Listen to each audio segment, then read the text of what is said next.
Crystal Palace ingin merekrut kembali Aaron Wan-Bissaka dari Manchester United. Crystal Palace dikabarkan ingin kembali merekrut right back Aaron Wan-Bissaka hanya 3 tahun setelah mereka menjualnya ke Manchester United. Aaron Wan-Bissaka meninggalkan Selhurst Park ke Old Trafford pada tahun 2019 lalu dalam transfer senilai 50 juta pounds, harga penjualan pemain termahal yang pernah diterima oleh Crystal Palace. Awalnya United berharap bek 24 tahun itu bisa menjadi jawaban jangka panjang untuk masalah pertahanan mereka. Namun meskipun Wan-Bissaka mengawali karirnya di Old Trafford dengan cukup baik, musim ini tidak berjalan baik bagi Aaron Wan-Bissaka dengan manajer Ralf Rangnick yang lebih memilih untuk memainkan Diego Dalot. Selain itu juga ada kekhawatiran bahwa Wan-Bissaka tidak banyak mengembangkan kemampuannya di Manchester United. Wan-Bissaka memang tetap hebat dalam bertahan, namun kemampuan serangannya masih kurang jika dibandingkan dengan bek klub-klub rival seperti Trent Alexander-Arnold dari Liverpool dan Reece James dari Chelsea. Karena hal itulah kemudian muncul spekulasi bahwa Wan-Bissaka akan meninggalkan setan merah di musim panas ini. Dan The Athletic melaporkan bahwa Crystal Palace tengah mempertimbangkan untuk meminjam Wan-Bissaka.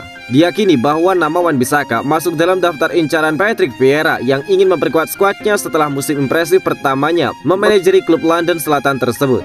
Namun keputusan tentang masa depan Wan-Bissaka akan tergantung pada Erik ten Hag yang akan memulai menjadi manajer Manchester United di musim panas ini.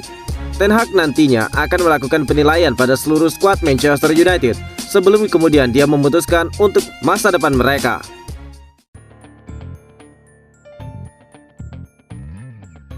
Masih gacor, Cristiano Ronaldo layak banget jadi kapten Manchester United. Bintang Manchester United Cristiano Ronaldo masih konsisten meskipun berusia 37 tahun ini. Dia belum menunjukkan tanda-tanda performanya akan turun setelah mencetak 22 gol lagi di musim ini. CR7 kembali mencetak gol penting untuk tim Setan Merah saat bertemu dengan Chelsea di Old Trafford Jumat 29 April. Menurut laporan Mirror, manajer baru Manchester United Erik ten Hag akan memiliki kapten baru yang akan dipilih oleh para pemain menjelang musim pertamanya di Old Trafford. Cristiano Ronaldo mengatakan dia bisa bermain hingga tahun 2027. Pemain 37 tahun itu kembali ke Old Trafford dengan transfer sensasional dari Juventus pada musim panas lalu dan terus bersinar. Ada pertanyaan tentang berapa lama dia bisa melanjutkan penampilannya yang menakjubkan, terutama saat dia menuju masa pensiun. Namun mantan rekan setimnya di Portugal, Adrian Silva, memprediksi Cristiano Ronaldo berpotensi tetap di level elit hingga tahun 2027. Bahkan jika dia mulai bermain lebih sedikit, dia masih akan mencetak gol. Jadi saya pikir dia masih bisa bermain selama 4 atau 5 tahun lagi di puncak. Yang gila, kata Silva dalam wawancara dengan Goal International.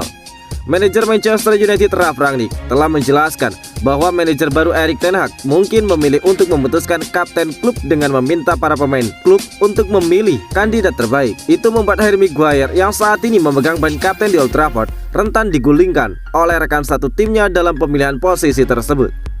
Saya sangat percaya bahwa kapten harus dipilih oleh tim karena dia disebut manajer tim, dan kami selalu melakukan itu. Di Jerman kami selalu memiliki dewan 4 atau 5 pemain. Kami menyebutnya Spielkapten, dipilih oleh para pemain. Pemain dengan jumlah suara tertinggi adalah kapten tim pada akhirnya, kata Ralf Rangnick. Jalani debut bagi Manchester United, begini komentar Alessandro Garnacho. Alessandro Garnacho mengatakan bahwa mimpinya baru saja menjadi kenyataan pasca menjalani debut bagi tim senior Manchester United dini hari kemarin. Alessandro Garnacho resmi menorehkan penampilan perdana untuk Manchester United kemarin malam saat Setan Merah bermain imbang 1-1 kontra Chelsea di Stadion Old Trafford. Debut tersebut tentu saja sangat bermakna bagi Garnacho.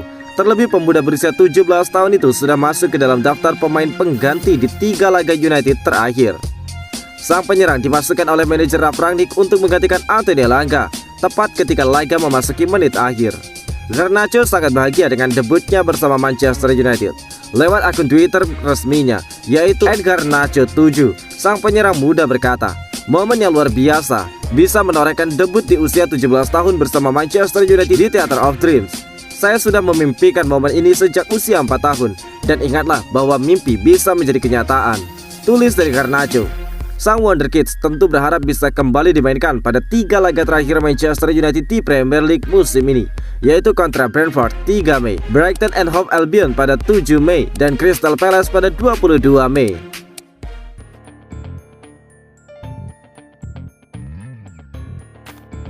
Imbas insiden Diego Simeone, Manchester United diganjar hukuman. Manchester United dikabarkan diganjar hukuman oleh UEFA imbas ulah fans yang melakukan pelemparan benda-benda yang ditujukan kepada pelatih Atletico Madrid Diego Simeone di babak 16 besar lalu. Insiden terjadi setelah peluit akhir dibunyikan di pertandingan leg kedua babak 16 besar Liga Champions di Old Trafford. Pelatih Atletico Madrid Diego Simeone yang sedang berlari menuju terowongan nampak dilempari bir dan berbagai objek yang mengarah pada manajer asal Argentina itu. Dia sempat terkena lemparan satu cangkir namun menunjukkan kesigapan untuk bisa terhindar dari benda-benda lainnya. Menurut kabar yang dilansir dari Mundo Deportivo, Manchester United dikenai hukuman akibat ulah penggemarnya tersebut, meski jumlahnya tidak terlalu besar mencapai 10.000 euro atau sekitar 170 juta rupiah. Dan jumlah denda tersebut dianggap tidak adil karena yang dikenai hukuman adalah klub kaya raya. Meski itu telah sesuai dengan hukuman yang ada dalam peraturan UEFA, tetapi sekaligus menimbulkan pertanyaan, apakah ini sudah cukup efektif bagi setan merah untuk mengurangi perilaku buruk yang ditunjukkan oleh fans mereka tersebut. Lebih lanjut, kabar mengungkapkan bahwa masalah utama di sepak bola adalah tidak mengetahui bagaimana penerapan peraturan untuk klub-klub kaya. Jika hukuman tersebut diberikan kepada tim paling kecil yang ikut dalam turnamen tersebut, maka jumlah denda tersebut bisa berdampak. Akan tetapi dengan United yang memiliki pendapatan yang sangat banyak, hukuman tersebut hampir tidak terlihat.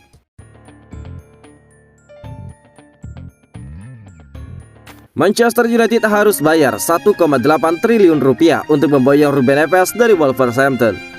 Ambisi Manchester United untuk mendatangkan gelandang Wolverhampton Wanderers Ruben Neves mendapatkan tantangan berat. Kubu Old Trafford diminta mengeluarkan dana besar untuk bisa merekrut pemain asal Portugal itu. Menurut laporan Daily Mail, Wolverhampton membandrol Ruben Neves dengan biaya transfer 100 juta pounds atau setara dengan 1,8 triliun rupiah. Angka itu tentu tidak murah untuk Manchester United. Wolverhampton pun dengan senang hati siap melepas Ruben Neves bila ada klub yang mau menebusnya. Manajer Bruno Lage menyebut nominal besar tersebut sepadan dengan kualitas Ruben Neves. Saat ini kami harus siap untuk segalanya. Pemain seperti ini memiliki nilai 100 juta pounds, kata Bruno Lage. Apapun bisa terjadi, tidak hanya dengan Ruben Neves. Jika kami ingin meningkatkan skuad, maka kami membutuhkan orang-orang terbaik dengan harga yang bagus pula, tegas dari Bruno Lage. Segala keputusan kini berada di manajemen Manchester United. Keberhasilan transfer Ruben Neves ke Manchester United pun bakal ditentukan oleh manajer baru Manchester United, Erik ten Hag.